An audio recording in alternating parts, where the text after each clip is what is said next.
Sir, ದಾವಣಗೆರೆಯಲ್ಲಿ ಪಾಕಿಸ್ತಾನ ಜೊತೆ link ಇರುವಂತ ಮತ್ತೊಬ್ಬ ಯುವಕನನ್ನ ಈಗ ವಶಕ್ಕೆ ಪಡೆದಿದ್ದಾರೆ. ನಮ್ಮ ಪ್ರಿಲಿಮಿನರಿ ಇನ್ವೆಸ್ಟಿಗೇಷನ್ ಪ್ರಕಾರ ಮತ್ತು ಮಾಹಿತಿ ಪ್ರಕಾರ UP ಮೂಲದ ವ್ಯಕ್ತಿ, ಉತ್ತರ ಪ್ರದೇಶ ಮೂಲದ ವ್ಯಕ್ತಿ ಇದೆ.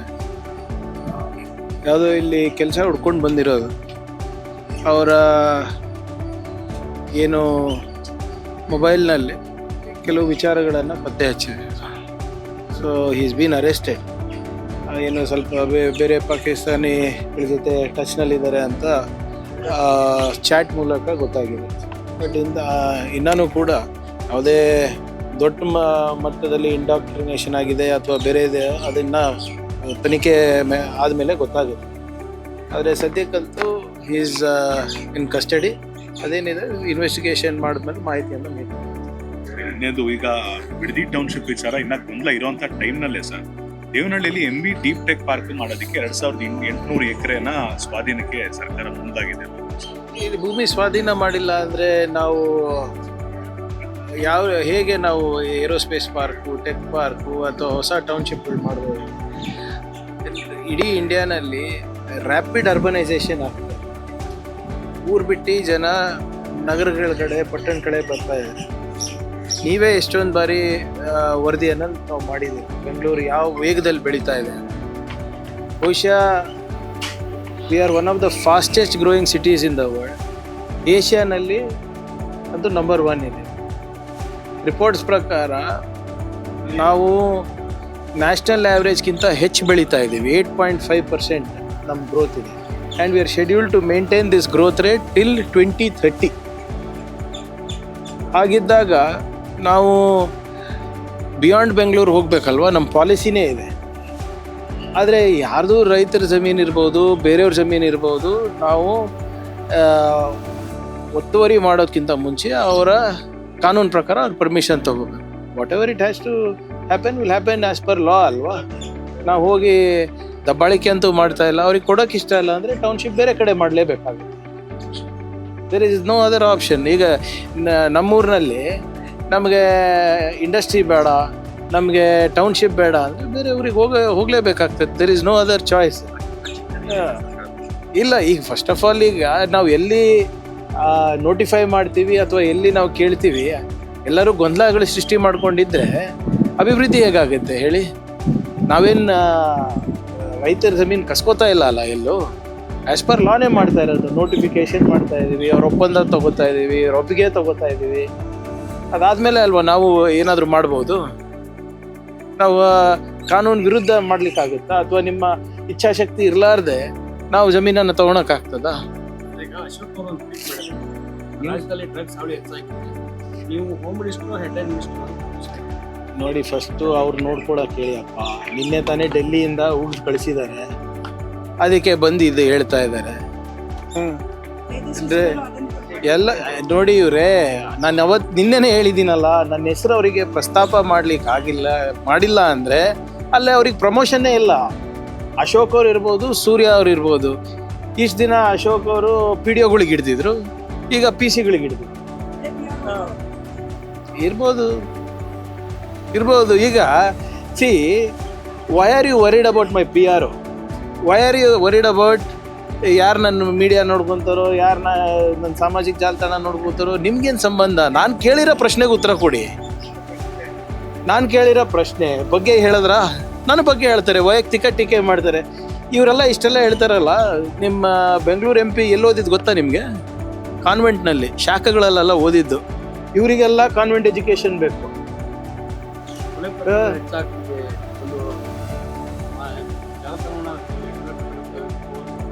ಮಾಡ್ತೀವಿ ಅಪ್ಪ, ಇವ್ರ ಹತ್ರ ಕಲಿಯೋದೇನಿದೆ? ಇವರು ಹೋಮ್ ಮಿನಿಸ್ಟರ್ ಇದ್ರಲ್ಲ, ಇವರು ಹೋಮ್ ಮಿನಿಸ್ಟರ್ ಇದ್ದಾಗ ರಾಮರಾಜ್ಯ ಇತ್ತಾ? ಇವ್ರ ಅವಧಿನಲ್ಲಿ ಏನೂ ಆಗೇ ಇಲ್ವಾ? ಡ್ರಗ್ಸ್ ಹಾವಳಿ ಇರಲಿಲ್ಲ, ಕ್ರೈಮ್ ರೇಟ್ ಕಮ್ಮಿ ಇತ್ತು, ಯಾವುದು ಅತ್ಯಾಚಾರನೇ ನಡೆದಿಲ್ಲ. ನಿಮ್ಗೆ ನೆನಪಿದ್ಯಾ ಹಿಂದಿನ ಹೋಮ್ ಮಿನಿಸ್ಟರ್ ಏನಂದಿದ್ರು? ಮೈಸೂರಿನಲ್ಲಿ ಒಬ್ರು ಮಹಿಳೆ ಮೇಲೆ ಅತ್ಯಾಚಾರ ಆದರೆ ಮಹಿಳೆಯರೇ ಮನೆ ಆಚೆ ಯಾಕೆ ಬರಬೇಕು, ಅಂಥ ಬಟ್ಟೆ ಯಾಕೆ ಉಟ್ಕೋಬೇಕು? ಕಾಂಗ್ರೆಸ್ನವ್ರು ನನಗೆ ರೇಪ್ ಮಾಡ್ತಾ ಇದ್ದಾರೆ ಅಂತ ಹೇಳಿರೋ ಹೋಮ್ ಮಿನಿಸ್ಟರ್ಗಳು BJPನಲ್ಲಿ. ಇಲ್ಲಿ ನಾವು ಜವಾಬ್ದಾರಿಯುತ ಹೋಗಿದ್ದೀವಿ. We are accountable, we are answerable. ಏನೇ ನಡೆದ್ರೂ ಕೂಡ ಅದು ಹೇಗೆ ನಡೆದಿದೆ ಅದು ಸಾಮರ್ಥ್ಯನೂ ಇದೆ ಮತ್ತು ಅದನ್ನು ತಡೆಯೋ ಸಾಮರ್ಥ್ಯನೂ ಇದೆ. ಇವ್ರ ಹತ್ರ ಕಲಿಯೋದು ಏನೂ ಇಲ್ಲ ನಮಗೆ. ಅಡಿಷನಲ್ ಎಕ್ಸೈಸ್ ಕಮಿಷನರ್ ಈಗ ದಯವಿಟ್ಟು ನನ್ನನ್ನು ನಂಬಕ್ಕೆ ಹೋಗ್ಬೇಡಿ, ಸ್ಟ್ಯಾಟಿಸ್ಟಿಕ್ಸ್ ತೆಗೀರಿ. ಎಷ್ಟು ಇಡಿ ರೇಡ್ಗಳಲ್ಲಿ ಕನ್ವಿಕ್ಷನ್ ಆಗಿದೆ ಇಡೀ ಇಂಡಿಯಾನಲ್ಲಿ ಕಳೆದ 12 ವರ್ಷದಲ್ಲಿ? ಸಾವಿರಾರು ರೇಡ್ಗಳಾಗಿದೆ. Conviction rate is less than 2%, less than 1.5%. ಏನು ತೋರಿಸುತ್ತೆ ಇದು? ರಾಜಕೀಯ ಪ್ರೇರಿತ ಅಲ್ಲ ಅಂತೀರಾ ನೀವು? ಏನೋ ನಮ್ಗೆ ಬಿಟ್ಟಿದ್ದಾರೆ, ಇನ್ನೂ ಎಷ್ಟು ದಿನ ಬಿಟ್ಟಿದ್ದಾರೋ ಗೊತ್ತಿಲ್ಲ. ಇವತ್ತು ನಾಳೆ ಅದನ್ನು ಆಗ್ಬೋದು. ಇವೆಲ್ಲನೂ ಕೂಡ ರಾಜಕೀಯ ಪ್ರೇರಿತವಾಗೇ ಇರೋದು. ಇಲ್ಲಿ ಈಗ ನಾನು ಹೇಳ್ದಂಗೆ ಸ್ವಲ್ಪ ದಯವಿಟ್ಟು ಡೇಟಾ ತೆಗೆದು ನೋಡಿ. IT, ED, CBI ಇವೆಲ್ಲನೂ ಕೂಡ ಕೇಂದ್ರ ಸರ್ಕಾರದ ಕೈಗೊಂಬೆ ಆಗಿವೆ. ಯಾವಾಗ ಬೇಕಾವಾಗ ಛೂ ಬಿಡ್ತಾರೆ. ಸರ್ ಎಲ್ಲ ನಿಮ್ಮೆಲ್ಲೂ ಹಾಗೆ ಆಗುತ್ತೆ ರೀ, ಇವತ್ತಿಲ್ಲ ನಾಳೆ ಆಗುತ್ತೆ. ನಾವೇನು ಈಗ ಜೀವ ಬೆದರಿಕೆ ಕೊಟ್ಟಿಲ್ವ? ಮೊನ್ನೆ MP ಅವರು ಸಿಟ್ಟಿಂಗ್ MP ಹೇಳ್ತಾರೆ, ಎಷ್ಟು ಸರಿ ನಮ್ಮ ಸಿಟ್ಟಿಂಗ್ MLAಗಳು ಹೇಳಿಲ್ವ ನಮ್ಮ ಬಗ್ಗೆ? IT, ED ಅಂತಲ್ಲ, ನಮ್ಮಲ್ಲಿ ಏನಾದರೂ ಆಗ್ಬೋದು. ನಾವು ಹೇಳ್ತಾ ಇಲ್ಲ, BJP ಅವ್ರು ಹೇಳ್ತಾರೆ, ನಮ್ಮವ್ರು ಯಾರು ಹೇಳ್ತಾ ಇಲ್ಲಲ್ಲ. ಸಿಟ್ಟಿಂಗ್ BJP MP ಹೇಳ್ತಾ ಇದ್ದಾರೆ, MLAಗಳು ಹೇಳ್ತಾ ಇದ್ದಾರೆ, ಸಾಮಾಜಿಕ ಜಾಲತಾಣದಲ್ಲಿ ಹೇಳ್ತಾ ಇದ್ದಾರೆ, ನಮಗೆ ಕರೆ ಮಾಡಿ ಹೇಳ್ತಾ ಇದ್ದಾರೆ. What is new in this? ಏನೋ ಗೊತ್ತಿಲ್ಲಪ್ಪ. ಮೋಹನ್ ಭಾಗವತ್ ಅವ್ರು ಬರ್ತಾ ಇದ್ದಾರೆ ಅಂತಲ್ಲ ಬೆಂಗಳೂರಿಗೆ, ಕಾಗದ ತಗೊಂಡು ಬರ್ತಾ ಇದ್ರಲ್ಲೂ ಗೊತ್ತಿಲ್ಲ, ಕೇಳೋಣ. ಕಾನೂನು ಹೋರಾಟ ಏನಕ್ಕೆ ಮಾಡಬೇಕು? ನಾನೇನು ತಪ್ಪು ಮಾಡಿದ್ದೀನಿ? ಅವ್ರು ಮಾಡ್ಬೇಕು ಕಾನೂನು ಹೋರಾಟ, ನಾನಲ್ಲ. ನಾನೇನು ಪ್ರಶ್ನೆಗಳು ಕೇಳಿದ್ದೀನಿ, ಉತ್ತರ ಕೊಡಲಿ. ಕಾನೂನಾತ್ಮಕವಾಗಿದ್ರೆ ನನಗೆ ಕಾಗದ ಕೊಡ್ತಾ ಇದ್ರಲ್ಲ ಇಷ್ಟೊತ್ತಿಗೆ. ಕಾಗದ ಕೇಳೋದು ತಪ್ಪೇನ್ರಿ? ದಲಿತರಾದ್ರೂ ಕೂಡ ಇವರು ದಲಿತ ಕಾರ್ಡ್ ಪೇ ಮಾಡ್ತಾರೆ ಅನ್ನೋದನ್ನ ಶೋಭಾ ಕರಂದ್ಲಾಜೆ ಉಪಯೋಗಿಸ್ತಾರೆ, ಹೇಳ್ತಾರೆ. ಏನು ಆಯ್ತು ರೀ, ನಾನು ಬಲಿತಾನೆ ಏನಂತೆ? ಎಷ್ಟು ಜನ ಬಲಿತರಿದ್ದಾರೆ ತೋರಿಸ್ಬಿಡಿ ನನಗೆ. ಇವ್ರದ್ದು ಮನಸ್ಥಿತಿ ನೋಡಿ, ಇವಾಗಿಂದಲ್ಲ ಮುಂಚೆಯಿಂದನೂ ಕೂಡ. ನನ್ನ ಮೊದಲನೇ ನಂದು 2ನೇ ಎಲೆಕ್ಷನ್ನಲ್ಲಿ ಕ್ಯಾಂಪೇನ್ ಏನು ಮಾಡಿದ್ರು ಗೊತ್ತಾ BJP ಅವರು? ಚಿತ್ತಾಪುರ್ನಲ್ಲಿ ವಿಡಿಯೋ ತೋರಿಸ್ತೀನಿ. ಪ್ರಿಯಾಂಕರ್ಗೆ ಸೂಟ್ ಹಾಕ್ಕೊಂಡು ವಿಧಾನಸೌಧದಲ್ಲಿ ಕೂತ್ಕೊಂತಾನೆ. ಯಾಕೆ ಹಾಕೊಂಬಾರ್ದ ನಾನು ಸೂಟು? ನಾನು ಗಾಡಿಗಳಲ್ಲಿ ಓಡಾಡಬಾರ್ದ? What is the problem? ಲೀಗಲಿನೇ ಮಾಡ್ತಾ ಇದ್ದೀನಲ್ಲ.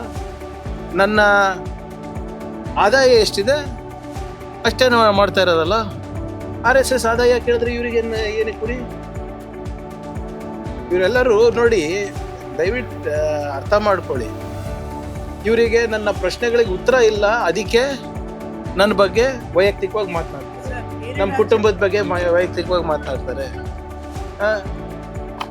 What is their problem? Sunil Kumar ಅವರು ನನ್ನ ಭಾಷೆ ಕೇಳಿಬಿಟ್ಟು ಪ್ರಿಯಾಂಕರ್ಗೆ ಕಾನ್ವೆಂಟ್ದಲ್ಲಿ ಇರ್ತಾರೆ. ಅಲ್ಲಿ ಸದನದಲ್ಲಿ ಏನಪ್ಪ ಫೈಲ್ಸ್ ಬಂದಂಗೆ ಆಡ್ತೀಯ ಅಂತಿದೆ. ಪ್ರಿಯಾಂಕರ್ಗೆ ಒಂದು ಗ್ಲಾಸ್ ಹಾಲು ಹೆಚ್ಚು ಕುಡ್ದಿರ್ಬೋದು, ಅದಕ್ಕೆ ಇವನಿಗೆ ಇಷ್ಟು ಜ್ಞಾನ ಇದೆ ಅಂತ ಹೇಳ್ತಾರೆ. ಇವೆಲ್ಲ ಅವ್ರದ್ದು ಮನಸ್ಥಿತಿ. ಬರ್ರಪ್ಪ ಮಾತಾಡೋಣ ಅಂತ ಹೇಳಿದ್ರೆ ಮಾತಾಡೋಕೆ ready. I am ready to debate with anybody. Are they ready to debate with a Dalit? That is the problem.